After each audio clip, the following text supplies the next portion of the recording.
Okay, so here we're going to take a look at using the tire machine.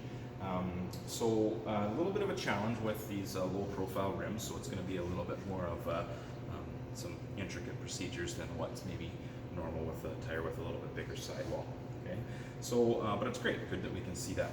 So first thing we got to do is get the air out of the tire. So we're going to take our valve core tool and take that valve core out. So it's just threads in. Just a little thread in piece like that. I hope you can see that. So you just catch it and it threads out like so. And we'll just set that valve core out here in one of these little containers so that we can use it later. So we just kind of wait a little bit for that air to come out of that tire. And now we need to do what's called breaking the bead. And I'll be able to explain a little bit more to you about what and how we're doing that once you can see the rim. But for now, we'll just show you what to do. So we want to take and break this bead away from the safety ridge of the rim. So we need to line it up here against this backing plate. We've got to be careful about where that valve stem is. Okay, the valve stem's down there. It's out of the way a little bit. I don't want to break that bead right where that valve stem is. You can tell this one's probably just a rubber valve stem, but some of them, the rubber ones, still have a sensor on the back, and then some of the ones that thread on with a little bit more solid looking valve stem often have sensors too. So we have these wheel tire pressure sensors that we want to make sure we don't catch with this braking bill. Okay? So we're going to take and we just, in like that, out like that, very simple. Okay? But we want to just make sure we don't catch that rim. But we have to get really close to it. So it's a little tricky there. Okay? Now what we're going to do is try and push that away from that safety ridge. Now on this rim there's actually a big huge section like this, so it's going to be a little tricky to get it to break, but we'll give her our best shot. Okay. So we're starting to move it a little bit, so we just kind of got to work it and try and get that bill closer and closer each time, and we can take and give it a little bit of a spin, get it in a little different spot, try and work it in a few different areas. It might pop back on me, but the more we can kind of get it moving all around, the better off we'll be. Okay. So it still hasn't broke yet.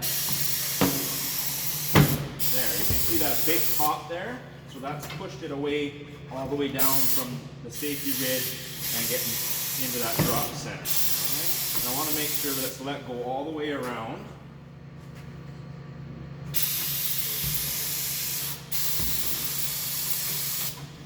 And now we have to do the back side in the same way.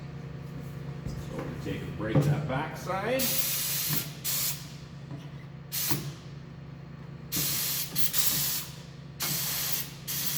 Okay, so that's the sound you want to hear. That happened in the first little push there, and we popped it away, got it into the drop center. It's easier on the back side because of this tire. The drop center is closer to the back than it is to the front. Okay? So now we're ready to take and mount this tire to take the tire off of the rim. Now normally we would mount it with the top side up, okay, and take it from top side. But with this rim, I've already done one, so I know this, is that the drop center is actually way down here. So it's a lot easier to take this off upside down. So we're going to mount it from the top side. Now with a steel rim, you would bring the clamps in, they put it bottom side down, and you clamp out, and these sharp little nubs here would push against that steel rim and hold it. We don't want to do that with an aluminum rim, okay? With an aluminum or an alloy rim, that'll dig in here and wreck the rim. So we need to take and clamp it from outside in, and that's what these little Teflon inserts here are for. So we need to lift the clamp up, okay? You lift it up, it comes out, you push it in, it goes in. This machine's nice because I can feather that control and go little bits at a time. The other tire machine that we have over there that we'll show you another time, you press the clamp and it just goes in. So this one we can feather the control. We're going to go about there.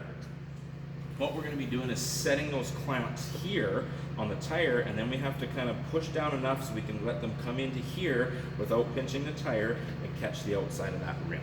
Okay, now this tire is garbage, so it's not that big of a concern, but if we were putting taking winter tires off of rims that would be going back on, we have to be really careful that we don't damage that tire. So that on-off rims isn't the best situation, especially with a low pro like this. Okay. So I'm looking underneath here, and I can see that all my clamps are going to engage. Okay. I'm just watching them. Push down a little more back there. Okay, so I just have caught the lip of that, so I'm making sure it dropped into the V of that nylon clamp all the way. Okay, and I've released all the air pressure, so I have that clamped really well. Okay. Now I want to take and pry this tire away from that rim. And good practice to take the old weights off. Okay. You saw, or you will see in the balancing video, that we often need different weights anyway, because the new tire is a different weight than the old tire and different positioning. So just get rid of those, and then they're not going to catch and scratch and drag and things like that as we do the tire. Okay. So now we've got to bring in this arm here and push down on the tire a little bit. This actually is already set up for me because I already did one, so that's kind of just a speed thing, is to just leave this set up and push it in and out, and then you don't have to readjust. But how do I adjust it? Okay. This was just sort of sitting here wherever. First I need to bring this in, and I set the position of the arm so that it's not pushing against this rim. So I bring it in, okay, and I would let it come in to touch the rim, and then I give it a couple turns and bring it away about 1/4 of an inch. Okay, so that's not going to scratch that rim. Now, I suppose it's a good time to talk about centric clamping, I guess you could say. If I had one clamp that was up on the edge and didn't drop down a V and the other ones did, I've actually clamped this thing off center. So as this turns, it's turning like an oval, and it's going to come closer and scratch and far away. So we want this to turn as a perfect circle so that it keeps that gap there and doesn't scratch up the rim. Okay? So that's important as well. So we've got that position. Now we need to be the right height. So we bring it down until it's tight, and we lock it, and it's an over-centering cam on the lock. So it picked it up about that much. All right, and then if we don't have a weight here or anything to catch, we can ride just in those little gaps and be nice and safe. Okay. Now there's Teflon inserts in here that's supposed to protect it a little bit, but you can still get some scratching and scraping. Okay. Now the beauty of this is we are on the back side of the rim, so it's not the end of the world. Now typically when you take an old tire off, you don't need to lube anything up, but with such a small sidewall to deal with here, a little bit of extra lubrication just helps us not fight. So we'll move that up a little bit. Okay. Now, we need to take and position the valve stem. So, like I said earlier, if there is, this one doesn't have a wheel speed sensor on it, so I'm not too worried about it. But if there is a wheel speed sensor, it's going to be where the valve stem is. So I want to position that valve stem, which is down here, right at this spot here, because that's where I'm prying the tire away, whereas on the other side, I'm pulling it in. Okay, and so if we had the tire pressure sensor, I think it said wheel speed sensor earlier. If I had the tire pressure sensor over here, I would pull that into it with a lot of force and I can break it. So I want to have it here, so I'm taking that tire away from it. All right. So now we want to get this tire into the drop center. I know you can't really visualize that until I get the tire off, but what we want to do is push this tire down into the drop center. So I'm going to show you a manual way to do it that's probably not going to work because it's such a low profile, but it does work on bigger profiles. So I would take and get a little bit of pressure like this onto the bar. I would lean it here just with my hand and pry in like that. Okay, so I was able to get it like that, which is good, and I could carry on.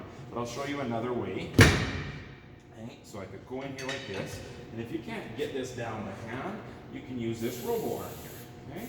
So we can just take and press it down a little bit like that, and then come over here and do a little bit less work, and I can either leave that there or I can take it off at this point now too and get it out of the way.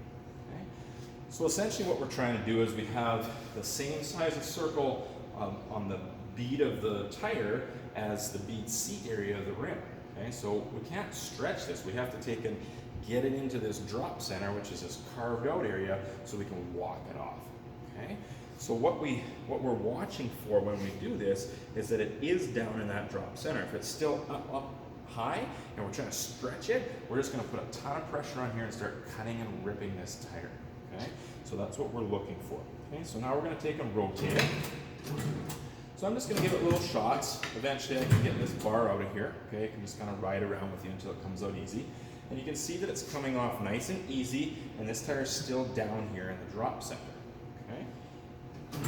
So we're not stretching, we're not cutting, we're not putting pressure on that tire. I'm going to go around a full circle, even though it was already off, so that that valve stem is still in this area. So when I pry that tire away again, I'm not putting pressure into the valve stem or tire pressure sensor that would be attached to it over here.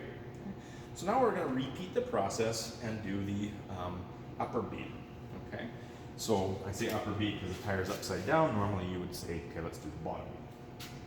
So now I've got to get that tire into that drop center again, but it's looks a little bit different. So I've got to lift the tire up, okay, and you can feel it come over into the drop center. Okay, so down in this area, which we'll see easy when we get the tire off. How do I not fight the tire? So what I do is I use my body weight and I kind of stand almost like a water skiing. Okay, so I'm using my shoulder weight, my body weight, my spine is neutral, and I'm just kind of leaning back into that tire. Okay, see a lot of kids and beginners kind of leaning over and fighting like this and using that lower back way more than you need to be. Okay, so even a heavy tire, use your body weight, counterbalance it. I've got it pulled over nice, I can feel it's in the drop center. So now I'm just going to take my bar, go against this this bill here that I'm prying against, and I catch the bottom. Okay, once I catch the bottom, I'm going to put a little bit of pressure here.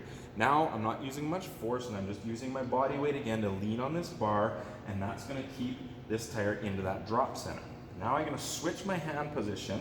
So I was leaning up like this, I grab the bottom, switch my hand position down here, and I'm wiggling and prying at the same time. Okay, you can see how little effort that is. Okay, so if you're struggling and fighting, correct that body positioning so that you're using physics to your advantage. So now we've got the bottom bead over top of that bill. Okay. You can see it that the tire is coming over top here, right? So it's peeling it off, and we just carry on around. A little slot for that there, so we don't lose it. A little bit more, and we've got the